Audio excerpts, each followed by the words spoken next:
پاکستان میں دینی جماعتوں کے اتحاد متحدہ مجلس عمل کو بحال کرنے کی کوششیں۔ بھارتی زیر انتظام کشمیر میں مظاہروں کے دوران تشدد اور ہلاکتوں کے باوجود احتجاج کیوں جاری رہتے ہیں؟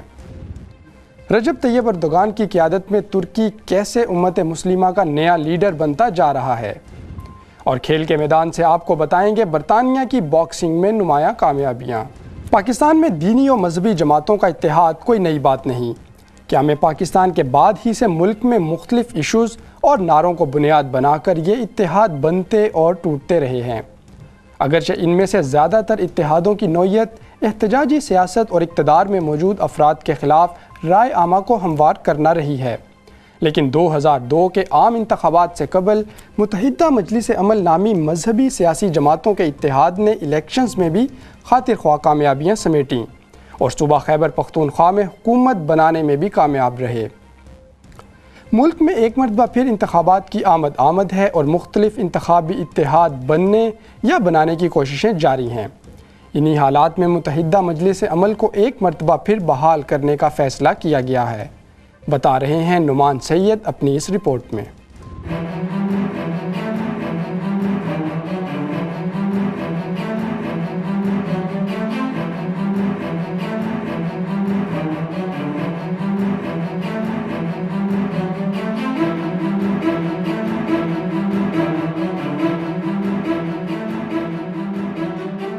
پاکستان کے شہر لاہور میں منعقدہ دینی و مذہبی جماعتوں کے ایک اہم سربراہی اجلاس میں متحدہ مجلس عمل کی بحالی کا فیصلہ کر لیا گیا ہے۔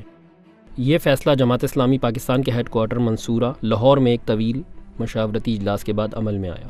آج 6 دینی سیاسی جماعتوں کا اجلاس ہوا، جس میں جماعت اسلامی پاکستان، جمعیت علماء اسلام، مولانا فضل الرحمان صاحب، اور اس طرح JUI مولانا سمیع الحق صاحب، اور اس کے علاوہ مرکزی جمعیت اہل حدیث اور اسلامی تحریک اور جمعیت علماء پاکستان کے مرکزی قائدین نے شرکت کی۔ ہم منصورہ میں ان سب کو خوش آمدید بھی کہتے ہیں، استقبال بھی کرتے ہیں اور دعا بھی کرتے ہیں کہ آج کا یہ جو اکٹھ ہے یہ پاکستان کے لیے، پاکستان کے مظلوم عوام کے لیے ترقی کا، خوشحالی کا باعث بنے۔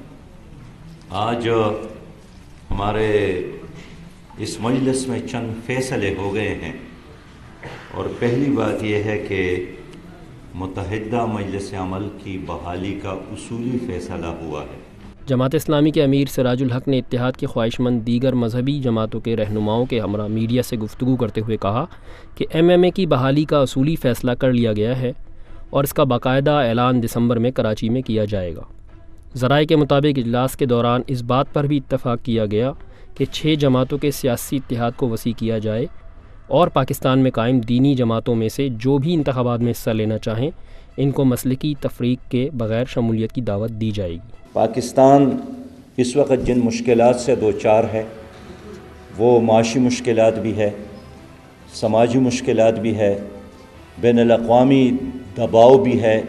ان تمام مسائل کا حل اس ملک میں میرٹ، قانون اور آئین کی حکمرانی ہے۔ ایک نیا ٹاسک ہم نے کچھ اور ایشوز کو طے کرنے کے لیے اسٹیئرنگ کمیٹی کو دیا ہے۔ اس حوالے سے اسٹیئرنگ کمیٹی بدستور برقرار رہے گی اور وہ اگلے اجلاس تک ان امور کے بارے میں اپنی سفارشات اور تجاویز مرتب کرے۔ اگرچہ ابھی تک اتحاد کو بحال کرنے کا محض فیصلہ ہی کیا گیا ہے اور اس کے بقیہ جزیات کا اعلان نہیں کیا گیا، لیکن امید کی جا رہی ہے کہ ماضی کی طرح اس بار بھی متحدہ مجلس عمل پاکستان میں موجود مذہبی ووٹ بینک کو منظم اور متحرک کرنے میں کامیاب ہو جائے گی۔ اس مقصد کے لیے بڑی دینی جماعتوں کے رہنما پہلے ہی سے ایک دوسرے کے رابطے میں ہیں۔ یاد رہے متحدہ مجلس عمل سن 2002 کے عام انتخابات سے پہلے ہی وجود میں آئی تھی اور اس میں پاکستان کی 6 بڑی جماعتیں اور تمام مکاتب فکر سے تعلق رکھنے والی دینی جماعتیں شامل تھیں۔ اس اتحاد نے انتخابات کے دوران نہ صرف قومی اسمبلی میں 40 سے زائد نشستیں جیتیں بلکہ صوبہ خیبر پختونخوا میں حکومت بنانے میں بھی کامیابی حاصل کی۔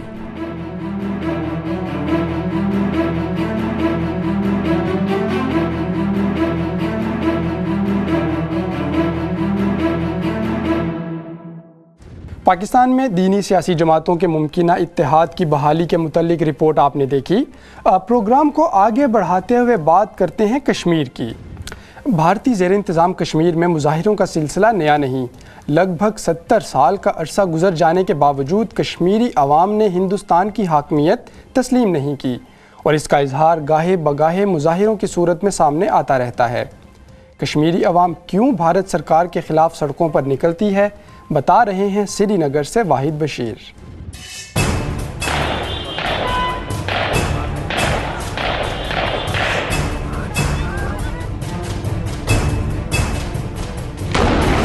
کشمیر جنوبی ایشیا کا سب سے خطرناک حل طلب مسئلہ ہے، جس کی وجہ سے پورے خطے کا امن خطرے میں ہے۔ پچھلی لگ بھگ ایک دہائی سے بھارتی زیر انتظام کشمیر میں 4 اب تک کی سب سے بڑی عوامی احتجاجی تحریکیں برپا ہوئیں۔ اگرچہ بھارتی انتظامیہ کے خلاف کشمیری عوام میں غصے کے جذبات انتہائی گہرے ہیں، لیکن فوری اسباب کے تحت وقفے سے حکومت مخالف مظاہروں میں شدت آ جاتی ہے۔ 2008 میں امرناتھ شرائن بورڈ کو ریاستی حکومت کی طرف سے 99 ایکڑ پر مشتمل رقبہ اراضی منتقل کرنے کے فیصلے کے خلاف بڑے پیمانے پر مظاہرے ہوئے اور لوگ سڑکوں پر نکل آئے۔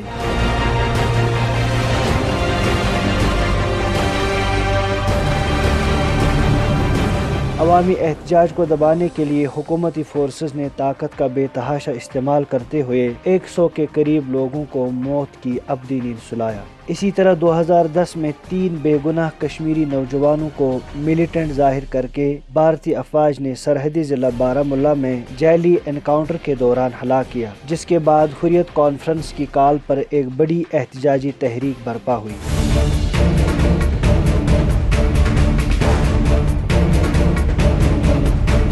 ریاست سے مکمل فوجی انخلاء کے لیے اور انسانی حقوق کی مستقل پامالیوں کے خلاف حریت قیادت کے تحت اس عوامی احتجاج کو بھی حکومت نے طاقت کے بل پر دبانے کی کوشش کی، اور 112 عام شہری مظاہروں کے دوران بھارتی فورسز کے ہاتھوں ہلاک کیے گئے، جبکہ سینکڑوں لوگ مضروب بھی ہوئے۔ تشدد کی حالیہ لہر 2016 میں اس وقت شروع ہوئی جب بھارتی فورسز نے برہان مظفر وانی نامی حزب المجاہدین کے مقامی کمانڈر کو اپنے 2 ساتھیوں سمیت ایک تصادم میں جاں بحق کیا۔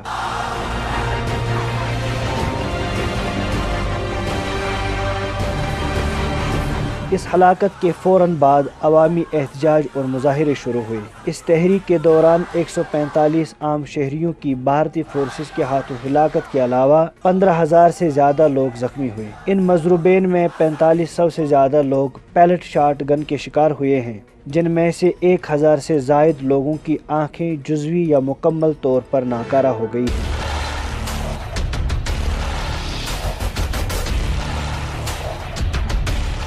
اس سارے عرصے کے دوران 10,000 کے قریب لوگوں کو حبس بیجا میں رکھا گیا اور پبلک سیفٹی ایکٹ جیسے قوانین کے تحت لوگوں کو گرفتار کیا گیا، جن میں سے ایک بڑی تعداد ابھی تک نظر بند ہے۔ انسانی حقوق کی خلاف ورزیاں، ماورائے عدالت قتل، غیر قانونی گرفتاریاں، ٹارچر، عوامی پراپرٹی کو نقصان، جبری آبروریزیاں، مذہبی اجتماعات پر پابندیاں، اخبارات اور انٹرنیٹ سہولیات پر پابندی ریاست کشمیر میں حکومت کی مستقل پالیسی ہے، اور یہ اب ریاستی ماحول کا حصہ بن گیا ہے۔ اس سارے ظلم اور زیادتی کے خلاف حریت پسند قیادت اور عوام بھرپور اور پرامن مظاہروں کے ذریعے اپنی بات کو عالمی رائے عامہ تک پہنچانے کی کوشش کر رہی ہے، تاکہ مسئلے کشمیر کا پرامن حل تلاش کیا جائے۔ حریت قیادت کا موقف، جس کو ریاست بھر میں بھرپور عوامی تائید بھی حاصل ہے، یہ ہے کہ اقوام متحدہ میں پاس شدہ قراردادوں کے تحت ریاستی عوام کو اپنے مستقبل کا خود فیصلہ کرنے کے لیے حق خود ارادیت فراہم کیا جائے۔ اس کے علاوہ مسئلے کے تینوں بنیادی فریق کشمیری، پاکستان اور بھارت بامعنی مذاکرات اور گفت شنید کے ذریعے ایک متفقہ حل بھی تلاش کر سکتے ہیں۔ ریاست میں ہو رہی انسانی حقوق کی زیادتیوں، غیر قانونی گرفتاریوں اور ماورائے عدالت قتل کی وارداتوں کے خلاف موجود غم و غصہ ہی عوامی احتجاج کے لیے بنیادی وجہ اور ایندھن کا ذریعہ بنا ہوا ہے۔ مسئلے کے پائیدار حل تک کوئی بھی پیش رفت کامیاب ہونے کے امکانات بہت کم ہیں۔ واحد بشیر، سری نگر۔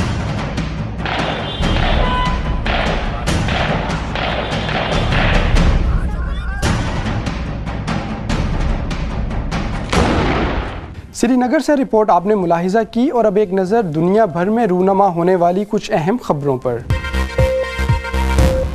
ایران اور عراق کے سرحدی علاقے میں آنے والے شدید زلزلے سے سینکڑوں افراد جاں بحق اور ہزاروں زخمی ہو گئے۔ ایرانی سرحد پر گزشتہ اتوار کو آنے والا یہ تباہ کن زلزلہ 7.3 شدت کا تھا، جس کے جھٹکے ترکی اور اسرائیل تک محسوس کیے گئے۔ ابتدائی زلزلے کے بعد 5.3 شدت کا جھٹکا بھی آیا، جس سے خوفزدہ دیہاتی اپنے گھروں سے باہر نکل آئے۔ دونوں ممالک کے حکام نے بتایا ہے کہ جانی اور مالی نقصان میں کافی اضافے کا امکان ہے۔ اقوام متحدہ کے خصوصی وفد نے کہا ہے کہ میانمار کی فوج نے منظم طریقے سے مسلمان اقلیت سے تعلق رکھنے والی روہنگیائی خواتین کو گینگ ریپ کا نشانہ بنایا، جس کی وجہ سے وہ بنگلہ دیش کی جانب ہجرت پر مجبور ہوئیں۔ جنسی طور پر ہراساں کرنے کے تنازعات کے حوالے سے اقوام متحدہ کے سیکرٹری جنرل کے خصوصی نمائندہ پرمیلا پوٹن نے بنگلہ دیش کے ضلع کوکس بازار کا دورہ کیا، جہاں 6,10,000 روہنگیا پناہ گزین موجود ہیں۔ دورے کے بعد انہوں نے صورتحال پر تبصرہ کرتے ہوئے بتایا کہ اس طرح کے واقعات انسانیت کے خلاف سنگین جرم ہیں۔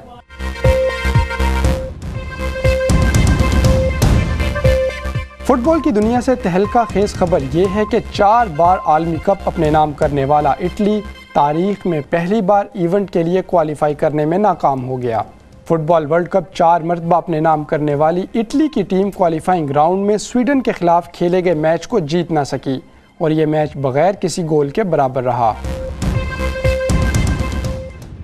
اور اب پروگرام میں مزید اہم موضوعات شامل کرتے ہوئے آپ کو بتاتے ہیں کہ کیسے ترکی اپنے صدر رجب طیب اردوغان کی قیادت میں امت مسلمہ کا نیا لیڈر بنتا جا رہا ہے۔ اس حوالے سے دیکھتے ہیں محمد عاصم کی یہ رپورٹ۔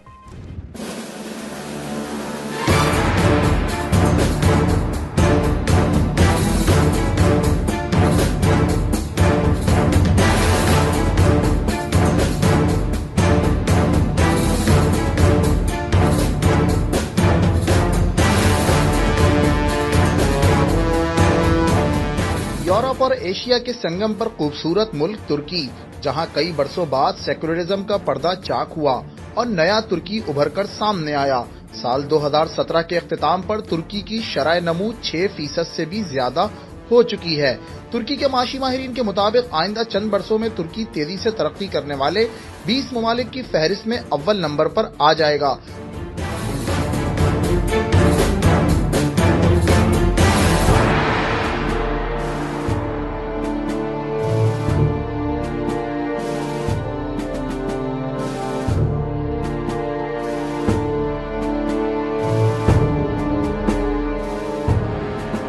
ترکی مسلم ممالک سمیت قدرتی آفات سے گھرے دیگر ممالک کو گزشتہ 7 برس سے اب تک امداد کے طور پر 8.5 ارب ترک لیرے کی رقم بھجوا چکا ہے۔ موجودہ ترکی کو کامیابیوں کے زینے چڑھانے والا صدر رجب طیب اردوان، جن کا مسلمانوں کے لیے نرم گوشہ، نم ہوتی آنکھیں، محبت کے احساس سے لبریز دل، شامی مہاجرین کی سرپرستی کرنی ہو یا روہنگیائی مسلمانوں کے لیے دنیا بھر کو جھنجھوڑنا ہو، ترکی کے صدر اردوان کا نام سب سے پہلے۔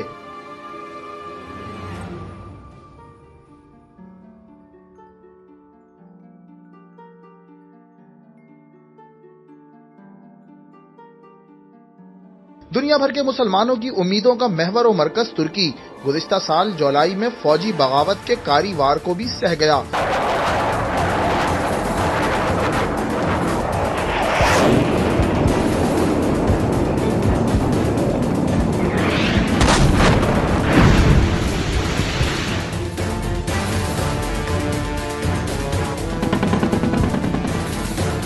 ترک عوام سڑکوں پر نکلی، ٹینکوں کے آگے لیٹی، سنگینوں کے آگے سینے کر دیے اور باغیوں کو منہ کی کھانی پڑی۔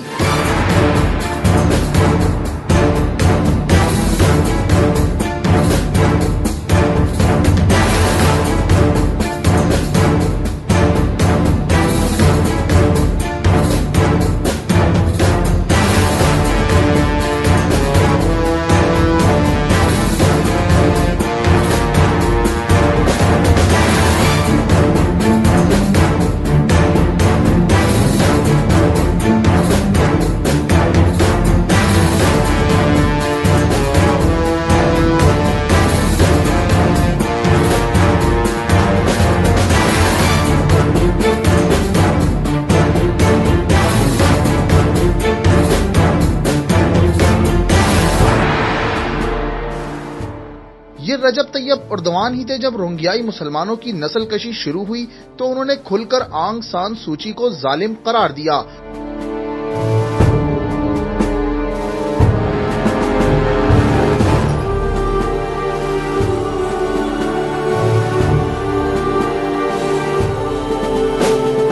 اقوام متحدہ کے سامنے معاملے کی سنگینی پر آواز بھی اٹھائی۔ امت مسلمہ کے دشمنوں کی آنکھ میں ترکی کھٹک رہا ہے۔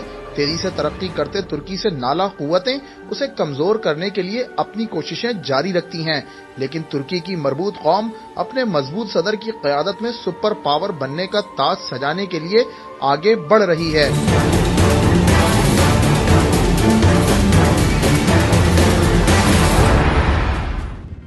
آپ دیکھ رہے ہیں اسلام چینل اردو کا پروگرام یہ بھی ہے خبر، اور اب بات کریں گے باکسنگ یعنی مکے بازی کی۔ نوجوانوں میں تیزی سے مقبول ہوتے اس کھیل میں گو برطانیہ نیا کھلاڑی نہیں، لیکن گزشتہ کچھ عرصے سے برطانیہ نے بارہا اس کھیل میں اپنا لوہا منوایا ہے۔ کیسے برطانیہ باکسنگ کی دنیا میں راج کرنے کی راہ پر گامزن ہے، بتا رہے ہیں نور البشر۔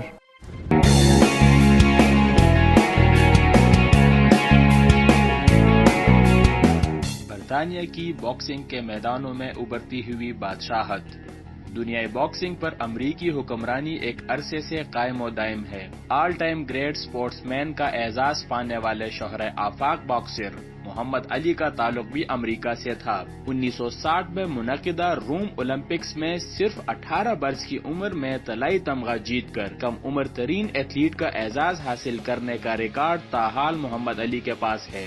ماضی پر نظر دوڑائیں تو محسوس ہوتا ہے کہ باکسنگ کے میدانوں میں برطانیہ خاطر خواہ کامیابی کے جھنڈے گاڑنے میں ناکام رہا ہے۔ 17 مارچ 1897 میں برطانوی باکسر باب فٹن سمنز پہلی مرتبہ ہیوی ویٹ باکسنگ کے میدان کا چیمپئن بنا۔ اس کے بعد قریباً ایک عرصے تک برطانیہ اس اعزاز سے محروم رہا ہے۔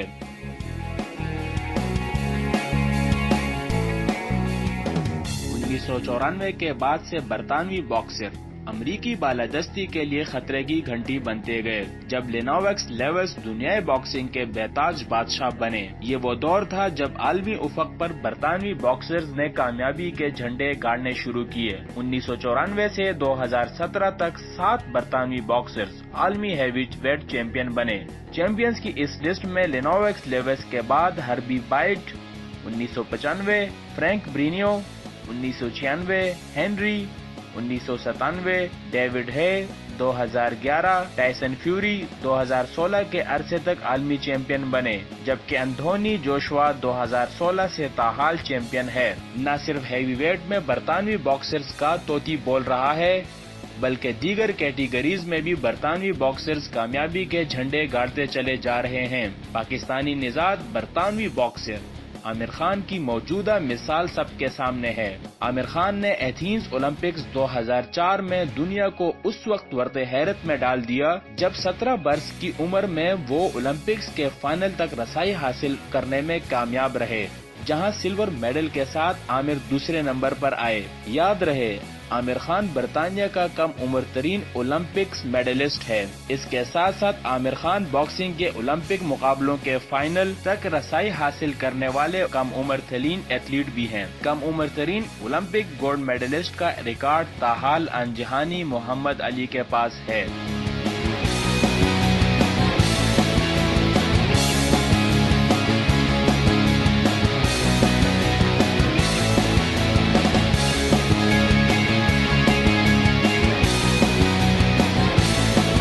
باکسنگ کے بارے میں آپ نے رپورٹ دیکھی، اور اب پروگرام میں شامل کریں گے ایک دلچسپ خبر۔